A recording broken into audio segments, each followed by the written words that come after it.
Hi there, my name is Patterson. I'm the founder and CEO of Intrepid Wealth. And today I'm going to talk about financial planning and adding value beyond the loan. So this presentation is geared towards finance and mortgage brokers who might have been, over the years, thinking about forming a partnership or other relationship with a financial planner. For whatever reason, you haven't done that yet. So please stick around for this presentation, which I'm going to go through right now. So we are actually on the cusp of one of the greatest wealth transfers in the history of humankind. Literally trillions of dollars are going to be passing from the silent generation to the baby boomers, and the baby boomers to the Gen Xers. And literally, as I said, it is trillions of dollars of wealth being transferred. And if you're a mortgage broker or finance broker, you ought to be having conversations with those clients about how to do that and building that relationship beyond the lending relationship that you have with your client. So the first thing I want to highlight is that we all know that the mortgage loan is probably going to be the largest financial transaction that your client is ever going to undertake. It's certainly by volume one of those transactions that most people, it's going to rank up there unless they have a business or some other sort of asset that they eventually sell. The home is going to be the biggest asset. And financial planning is going to really matter for a lot of your clients now and going forward, because you, again, are going to be witness to one of the greatest wealth transfers in the history of humankind. You're in a really special seat for those clients as well, because you have a trusted relationship with them already. So what you tell them and what you counsel them to do is going to be really important. And brokers can actually start that whole financial well-being conversation. I'm going to get into that in just a moment a bit more. But you are, again, as a trusted advisor and as a person who the client relies on for information, are in the perfect position to help those clients out. And one of the reasons for that is because you are already talking to them about their budgeting and cash flow, because you do that analysis as part of a home loan application. And cash flow is one of those things that is a foundational concept in financial planning. But you also have things like your offset accounts and redraw and all the other conversations that you at a very high level have with the client about how they're already managing some of their cash flow and some of their money. And ultimately, our main goal as financial professionals and advisors is to help the client reduce stress. So again, I submit to you that you're in an absolute perfect position to begin having conversations with clients. Now, one of the things that we want to do for clients as financial planners is help them risk manage or mitigate risk around anything in their financial lives. And again, as a broker, you're putting them into one of the largest financial transactions and obligations that that client is ever going to have. And so a couple of key things to highlight here is that you are in a position to say to that client, you know what, I've just put you into $500,000, $1 million worth of debt, and I want to make sure that if anything were to happen to you, that you will, your family in particular, will be looked after. But of course, if something were to happen to you and you didn't pass away, you didn't die, that you also have financial resources that you can rely upon. So this conversation is around life cover, TPD, trauma, income protection, all of those things, again, that financial planners typically discuss with their clients around their risk portfolios. But it's really about showing clients how they can cover the repayments and how they can ensure that they keep their homes and their assets intact if something bad were to happen to them.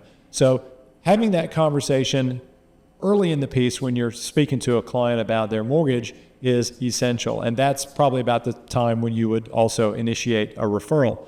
One of the other cool things about working with a financial planner is that when you're helping clients, for example, growing property portfolios or managing their super or otherwise working on their structuring of their debt, that is your role. Like, you are the debt expert. You should be showing those clients how to structure debt. And on this particular slide here, property and investment and structuring, many of our clients want to know how they can leverage their property to invest. And so again, this is a conversation that once you sort of start talking about it, you are actually in the purview of someone who needs to have a license to discuss those sorts of concepts.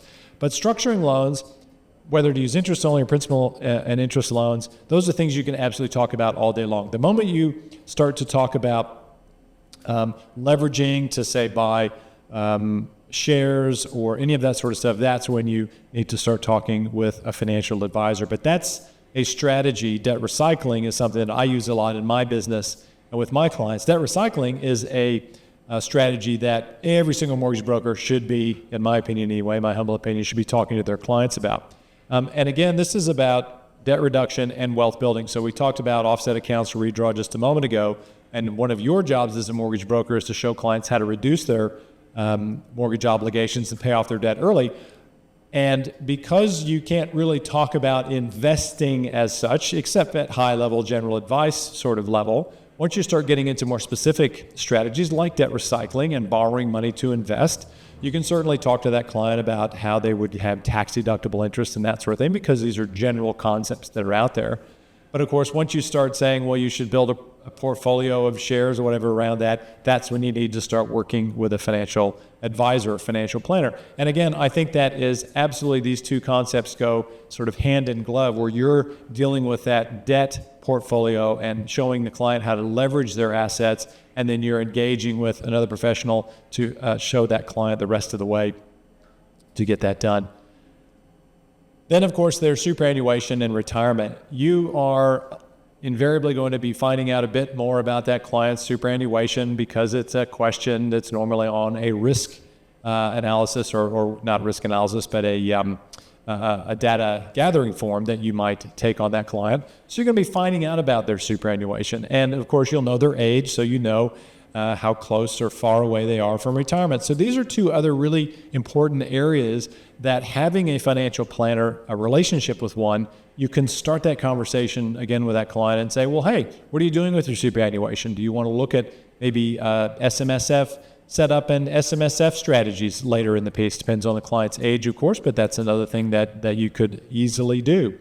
And then, of course, people are invariably looking for ways to reduce tax and strategies around that. And, of course, there are super strategies like additional contribution, salary sacrifice, and the such like that you can also speak to that client about. But again, I can't stress enough here, it's important to have a financial advisor that you can very quickly refer that client to, because they are going to start asking more questions about that, technical questions likely that you may not feel comfortable answering, and probably shouldn't anyway, because you don't want to be seen to be giving any sort of financial advice.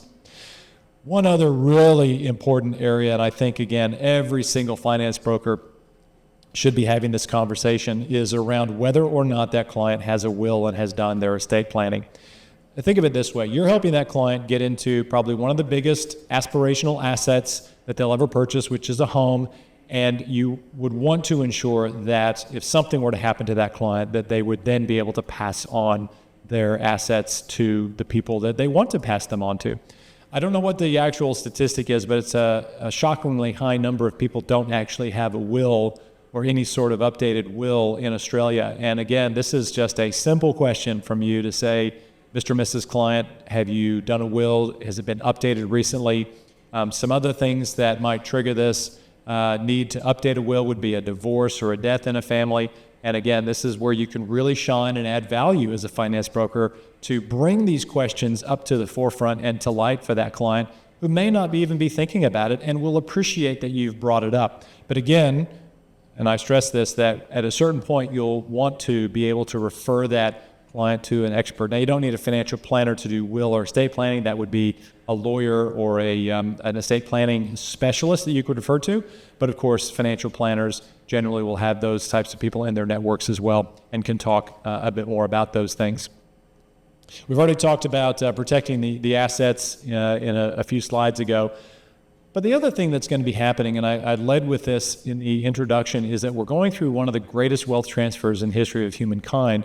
And so passing on that wealth is now going to be a conversation that your clients will likely want to engage you on, is that they want to help their kids out. They want to pass on some of their assets to their families while they're still alive and can witness the enjoyment that their family will get out of those assets. So again, you're the trusted advisor. You've built a value-add relationship with your client. So don't be afraid to have those conversations and start introducing brokers. Now, one of the things, again, that I often get is, when do you introduce the client into this conversation, or when do you introduce the client, rather, to the financial advisor? And I think it's as early as possible in the conversation. Once you've built the trust with the client, you're a bit further along in the transaction, they're working with you and have committed to working with you, it's probably that moment when you would want to introduce the idea that you would refer them on to another trusted advisor who can help them with some of these other things that we've been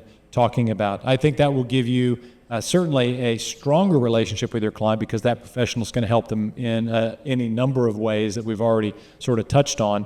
But it also shows that you're very holistic in your approach. It's not just the transaction of the mortgage that you're going to be helping that client with, but it's actually all of their financial affairs that you are prepared to have a conversation about and then refer that client on to someone once they get out of the depth of knowledge or your capacity as a licensed professional to provide the advice on. So a couple of case studies, 3 in fact, that I'll just quickly hit on, because these are likely to be the clients that you're going to be seeing. Most businesses would be dealing, and finance broking businesses, I should say, would be dealing with these types of clients. Some may specialize in one area or another, but these types of clients would certainly be the types of clients you're seeing. So the first one is the first home buyer. It's going to be happening a lot more now with interest rates coming down and more building taking place, more people aspirationally wanting to get into homes. These are the people that really do need to that you need to ensure have adequate protection for their income, because if they lose their ability to generate an income, they will probably lose their house. And that's not an outcome that any of us want for any of our clients. And then, of course, if they have young families or they're thinking about starting families, again, the life cover and TPD conversations, very easy to have with those first home buyers. Budgeting and cash flow is also a big thing, because a lot of the times we're finding that we're putting clients into loans that, let's face it, are going to change their budget and cash flow for a number of years. It's going to get very tight for many of the clients that we work with, especially first home buyers.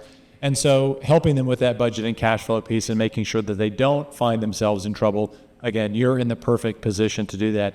Superannuation and wills and estate planning, as we've already touched on, those are things, concepts you can introduce, particularly around superannuation for maybe a few years down the track, once they get bedded down with their mortgage and they're ready to take on the next part of their overall financial wealth journey, which will be superannuation. And then, as we've already discussed, the wills and estate planning, something you should probably introduce to a first home buyer immediately.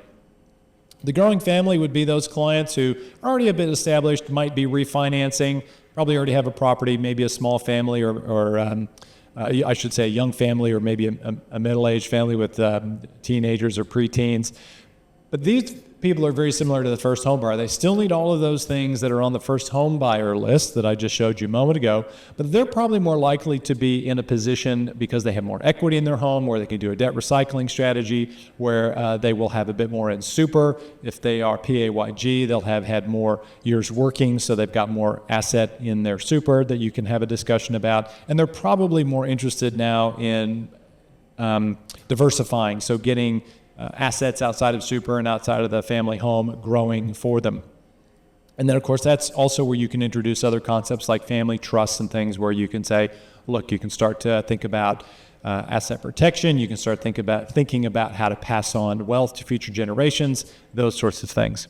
And then finally, you've got your pre-retirees. So these would probably be clients age 50 to 60 who are well advanced in their financial journey, but thinking now about either maybe downsizing in the future, or they've got kids that are about to graduate from high school or college, and so the private school fees and all those things that have been draining their cash flow are going to now be available to them. But again, this cohort is typically thinking about paying off debt, strategies around growing their asset base, building their super for retirement, and of course passing on wealth for future generations. So all really important conversations across the board that you can have with those 3 types of clients in those 3 stages of life. So just to wrap it up, a few of the key takeaways that I want to leave you with are the mortgage really should only be the beginning of that client's financial journey. So as a mortgage broker, as a finance broker, again, you are in that position of value add, of trust, and of really being able to impact a client's financial life. So don't just stop at writing the mortgage. Help those clients to be introduced to some of the other conversations around their wills, around insurances and ensuring they're protected, and of course, then eventually how to take advantage of equity that they build in their properties and building additional wealth. One thing that you should be cautioned on is that if you don't have these conversations, you do run the risk of having that client, if something bad were to happen. So for example, if a client were to have a situation where they couldn't afford to pay their mortgage, it's very possible that you might be a professional named in a complaint with AFCA or someone else around not being advised that they should take out something like income protection. So be mindful that if you choose not to have those conversations or introduce those conversations, you may be putting yourself at risk as a professional. And I certainly don't want that for you as a professional in this industry for over 2 decades now. It's very important to me that we have a robust finance broking and financial planning community, and that we serve our clients with the best possible solutions that we can offer them. And it really starts with having conversations. And if you'd like to have a conversation with me about how to introduce financial planning into your finance broking or mortgage broking business, I would be all too happy to do that. Again, my name is PJ Patterson. I'm the founder and CEO of Intrepid Wealth, and it's been a pleasure to present to you on financial planning and adding value to your clients.